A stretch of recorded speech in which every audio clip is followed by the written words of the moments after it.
For all you business enthusiasts who are planning to do your extended essay in business, are you feeling lost and you don't know where to start?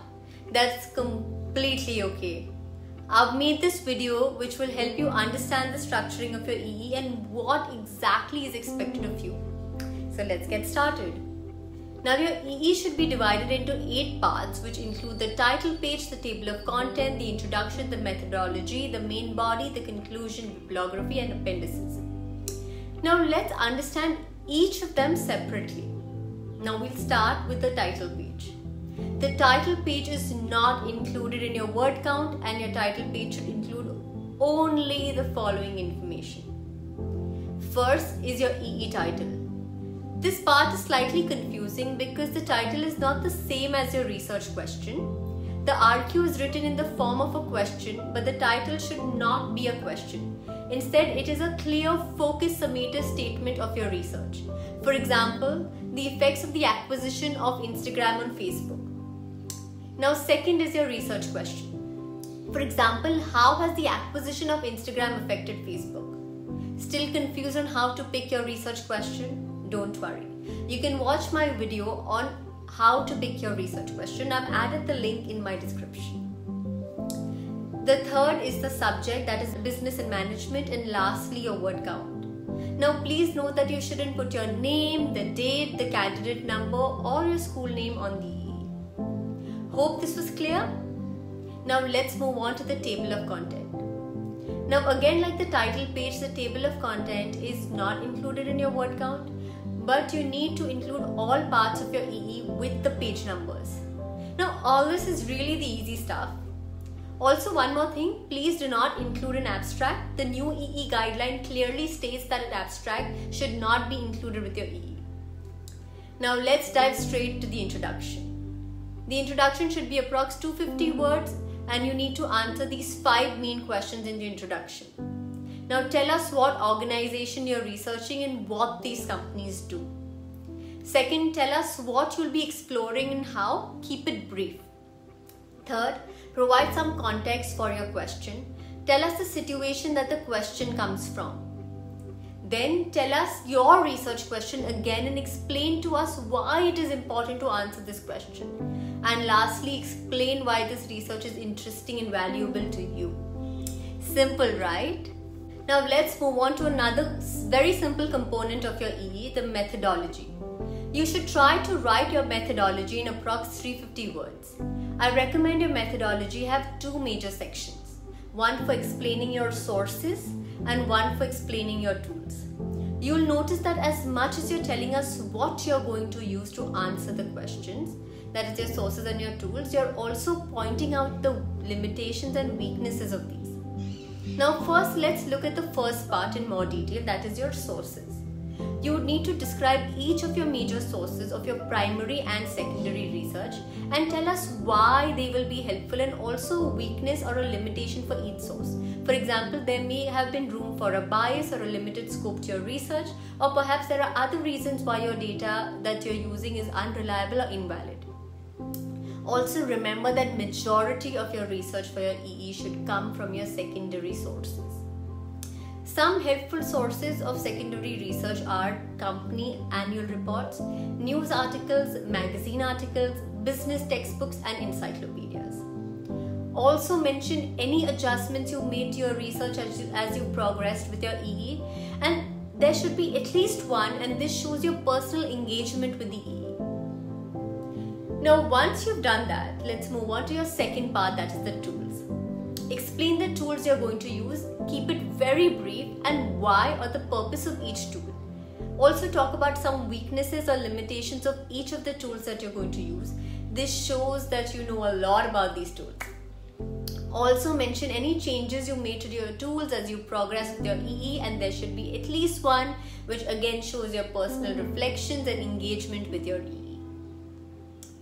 Now comes the main part, the main body, and this forms the heart of your essay. This is where you'll be sharing your research, analysis, discussion and evaluation. Think of this section to also have 2 parts. Now the first is where you talk about your tools. This is where you get to show off that you understand all that stuff that you've been taught in your business management class. and the second is for the rest of your research.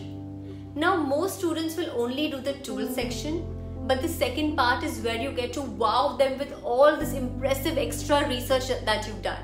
And this goes way beyond what is taught in class.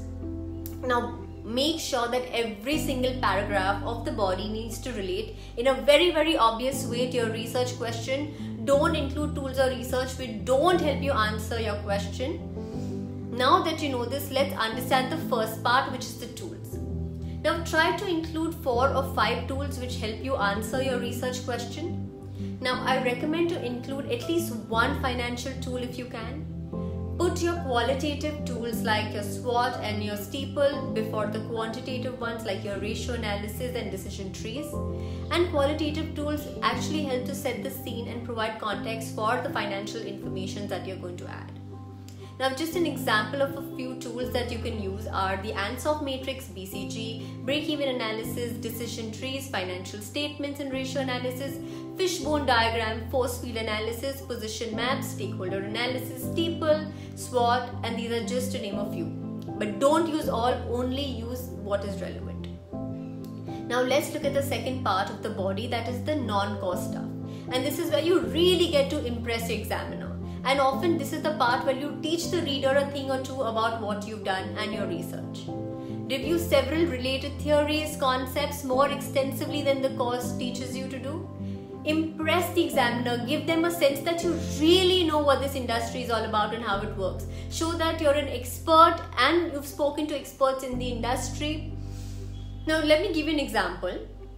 Now, if you're studying the effects of a merger in the pharmaceutical industry, you could look at information about, say, various things in terms of research what makes a successful merger, research about some of the famous mergers in the pharmaceutical industry.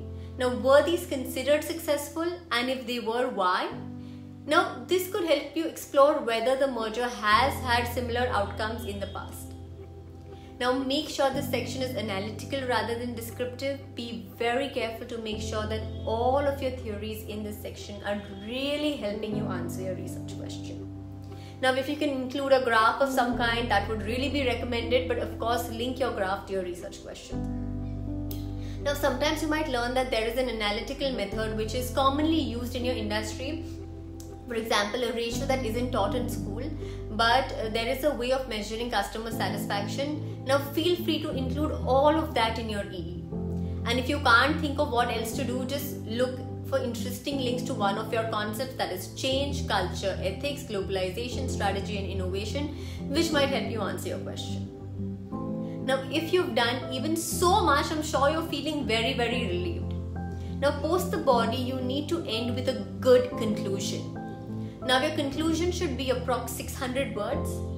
Take time with your conclusion so you can really emphasize everything you've discovered and how it all kind of fits together to answer your research question. Pull your mini conclusions together, synthesize them, make some interesting insights based on them. This is where you really get to shine. Include several evaluative insights, is that the pros and cons, the short term versus long term, possible effects on stakeholders, etc. But don't include any new data in your conclusion. Now mention some weaknesses or limitations of your research, and there needs to be at least 2, show that you've really reflected on your work. Now you could discuss possible inaccuracies in your work and the reasons for those. Discuss other information, would it be very valuable if you would have, but you couldn't access it? Or could you explain some other unresolved questions which you weren't able to answer for whatever reason? For example, you didn't have access to data, and explain at least one thing that you would have done differently if you were to do this again. Also, don't include a recommendation section in your EE like you do in your business IAs. Now, if you've done this, let's go on to the bibliography. Good news is that it's not included in your word count. Aim for 3-4 pages of sources. This is where you reaffirm or remind the maker all the great sources you've used. Remember that your EE is mostly focused on secondary sources, so include at least 3 books, one of which can be your textbook, for internet sources, and at least 3 sources which show your willingness to work hard and go beyond the minimum requirements. An interview with the competitor would actually be great. Now generally you should have at least one primary source, is that an interview, a survey, some observation data, focus group study. But it's really not mandatory to have a primary source. But make sure that all your bibliography sources are linked to in-text references to your EE. And last is your appendices, which is also not counted in your word count. The EE guide tells us that appendices are not an essential part of the extended essay, and your examiners will not read them or use any information contained within them in the assessment of your essay. That seems pretty clear, right? And yet they're still commonly used. Now, I would say the best use of appendices is to include artifacts from your process which help you show the hard work that you've really done, include transcripts from your interview, additional analysis you did which didn't fit in the body of your EE, some form of questionnaires, results, details of some calculation you did for your financial tools, or any other interesting data which you would like to refer to in the body of your work. Is that a market map which you did mention somewhere in your main body of your work? Now, you don't exactly get credit for the work, but it might give you something else to connect the dots in your conclusion. Obviously, the best place for your analysis is the main body, but sometimes you can just run out of words. Now, I hope this has given you a good head start to work around your extended essay. Now, I really do understand how hard the journey can be sometimes, and the supervisors just give you feedback on occasional basis, but really are not part of your journey, your ideation, your processing. And this journey can get lonely, and you may need someone to bounce off ideas with, someone who can help you provide clarity and brainstorm with you. Don't worry, you can DM me and I will help you. I will mentor you through this entire journey. And most important, we've got to make it fun. Stay tuned for more tips on how to make your EE amazing. This is Aneri signing off.